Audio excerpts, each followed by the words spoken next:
Social media growth కోసం struggle చేస్తున్నారా? అయితే దాని సీక్రెట్ ఏంటో ఇప్పుడు చూద్దాం. మీకు రీచ్ అండ్ ఎంగేజ్మెంట్ తక్కువగా ఉందా? ఇది చాలా కామన్ ప్రాబ్లం అండి.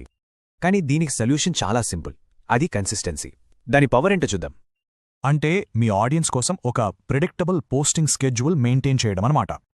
అసలు ఇది ఎలా వర్క్ అవుతుంది? అంతా సోషల్ మీడియా ఆల్గోరిథం గేమే.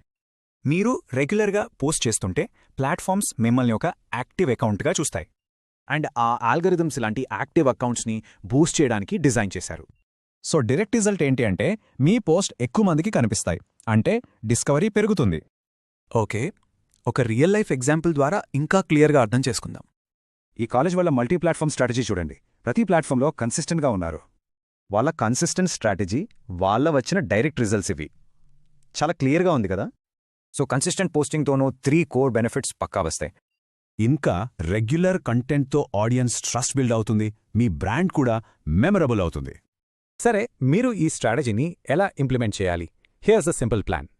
స్టార్ట్ చేయడానికి ఈ సింపుల్ టిప్స్ ఫాలో అవ్వండి. చాలా ఈజీగా ఉంటుంది. గుర్తుపెట్టుకోండి, ఈ ఒక్క సింపుల్ చేంజ్ మీ సోషల్ మీడియా రిజల్ట్స్ని కంప్లీట్లీ మార్చేసింది. సో మీరు కన్సిస్టెన్సీతో ఏం సాధిస్తారు ఆలోచించి ఈరోజే స్టార్ట్ చేయండి.